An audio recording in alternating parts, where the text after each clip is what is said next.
Ortho world में एक बार फिर से स्वागत है। और आई होप कि आप लोग सब लोग हेल्दी होंगे, आप लोग फिट होंगे। इससे पहले कि हम शुरू करें, हम आपको बता दें कि ये वीडियो हमारे पिछले वीडियो का एक कंटिन्यूएशन ही है, जिसमें हम आर्थराइटिस या जॉइंट पेन के बारे में डिस्कस कर रहे थे। सो जिन लोगों ने हमारा वो वीडियो नहीं देखा है, उसे प्लीज़ आप वहाँ जा कर के पहले देख लें और उसके बाद आप इस पे कंटिन्यू करें। सो जैसा कि हम लोग डिस्कस कर रहे थे कि अबाउट आर्थराइटिस, जॉइंट पेन और कैसे आर्थराइटिस डेवलप करती है, इसमें अब हम लोग डिस्कस करेंगे आगे के कुछ पॉइंट्स।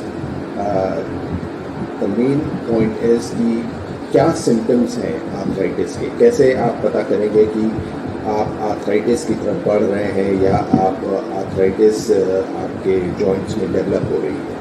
सो अर्ली साइंस ऐसी है कि आपको कभी कभी ओकेजनल जॉइंट पेन रहेगा या कभी कभी सूजन आ जाएगी, और स्पेशली अगर आप कोई फिज़िकल एक्टिविटी करेंगे तो फिर आपको सूजन बढ़ जाती है या जॉइंट पेन बढ़ जाता है। Otherwise you are fit and fine and normal. धीरे धीरे करके क्या होता है कि जॉइंट पेन बढ़ने लगता है। So that is the later stage of arthritis, जिसमें कि जॉइंट पेन हमेशा रह रहा है।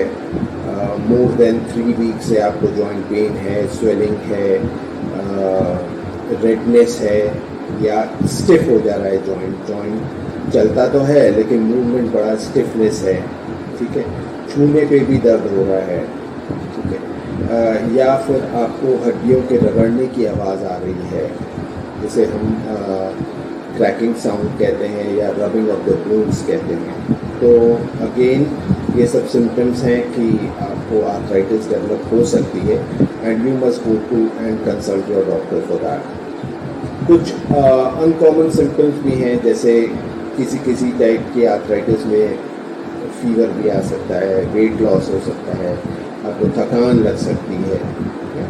सो ये सारे जो हैं सिम्टम्स हैं जो दिखाते हैं कि आपका जॉइंट जो है वो शायद आर्थराइटिक हो रहा है and you must be careful. How will you diagnose कि आपको आर्थराइटिस हो गया है? So once you go to a doctor, वो पहले आपकी हिस्ट्री लेता है कि कब से है आपको ये जॉइंट पेन और किस तरीके से जॉइंट पेन बढ़ता है, घटता है, रात में रहता है या नहीं रहता है एंड ऑल दैट। सो इस तरीके से हम लोग डायग्नोज करते हैं। सेकेंड डायग्नोसिस है फिज़िकल एग्जामिनेशन, कि हम छू के देखते हैं बोन को और जॉइंट को हम चला के देखते हैं, तो then we come to know कि भाई इसमें आर्थराइटिस डेवलप हो रही है या नहीं। Third and very much confirmatory test is the X-ray. So अगर आपको एक्सरे में दिख रहा है तो वहाँ पे हम डिटेक्ट कर सकते हैं वेरी इजीली कि ये जॉइंट आर्थराइटिक होने वाला है या हो रहा है या कौन सी स्टेज पे है आर्थराइटिस के। Fourth is blood test. So again कुछ ऐसे ब्लड टेस्ट हैं जो हमें डिफरेंशियल डायग्नोसिस, मतलब कि दूसरे अलग अलग तरीके के आर्थराइटिस के बारे में बताता है, और तब हमें पता चलता है कि किस टाइप की आर्थराइटिस है। CT स्कैन या MRI of the joint again can help us in detecting arthritis. And lastly we can do arthroscopy. ये एक इन्वेजिव, एक छोटी सी सर्जरी है जिसमें हम दूरबीन द्वारा जो है बड़े जॉइंट्स में जा कर के देख सकते हैं और डिटेक्ट कर सकते हैं कि आर्थराइटिस आपको डेवलप हो रही है या नहीं है, राइट। कौन लोग हैं जो इसके रिस्क पे हैं, है ना? तो people who are actually about the age of 65, उनको जल्दी आर्थराइटिस डेवलप हो सकती है, so they should be careful. फिर ऐसे लोग जो कि एक्सेसिव जॉइंट का काम करते हैं, जैसे कि स्पोर्ट्समैन हो गए, वेट लिफ्टर्स हो गए या लोडर्स हो गए, लेबर्स हो गए, so they are actually prone to arthritis.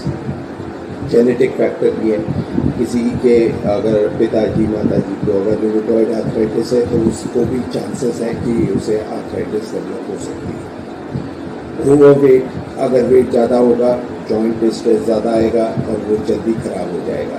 So that is but obvious. So overweight is another thing. And joint injuries, जैसा कि हमने पहले भी डिस्कस किया था कि अगर चोट लग जाए तो आर्थराइटिस डेवलप होने के काफ़ी अच्छे चांसेस होते हैं, which is known as traumatic arthritis. और लैक ऑफ न्यूट्रिशन, अगर हमारे खान पान में कुछ कमी है और लैक ऑफ वाइटामिन्स है या कैल्शियम है, तो देन ऐसे लोगों की बोन्स भी वीक होती हैं और आर्थराइटिस भी जल्दी डेवलप होती है। There are 3 stages of arthritis.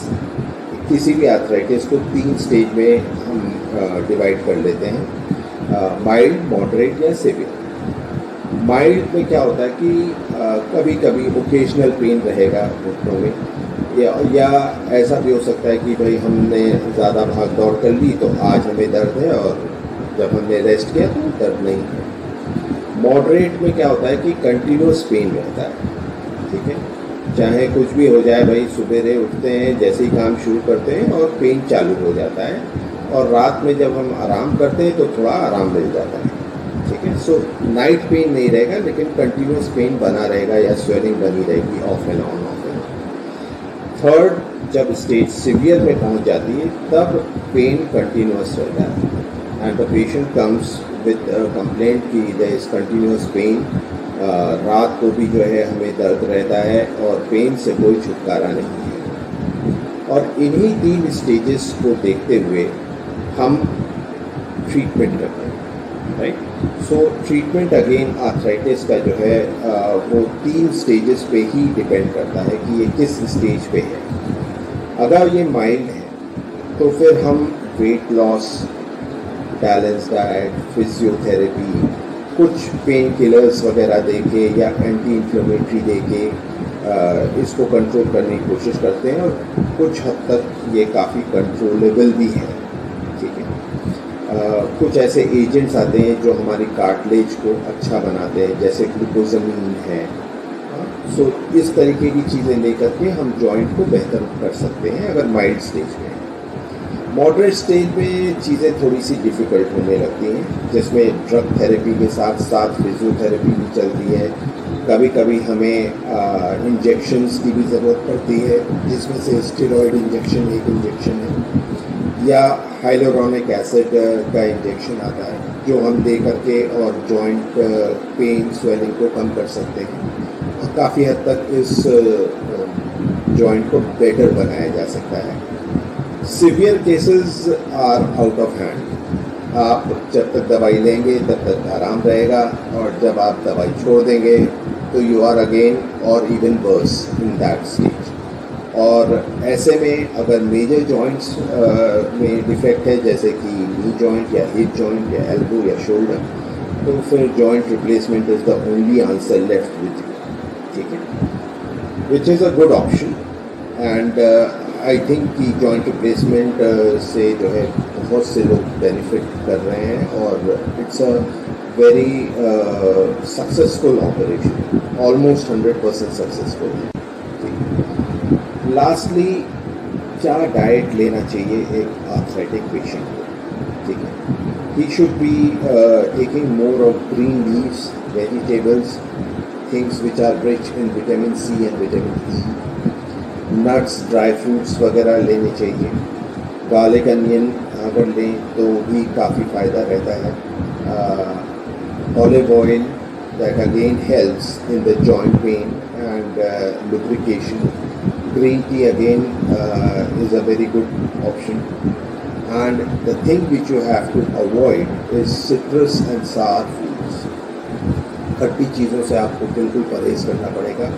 खट्टा दही, खट्टा टमाटर या अचार, नींबू जैसे फल, जैसे कि संतरा, मौसमी। सो ये सारी चीज़ें जो हैं वो आर्थराइटिक फैक्टर को बढ़ाती हैं।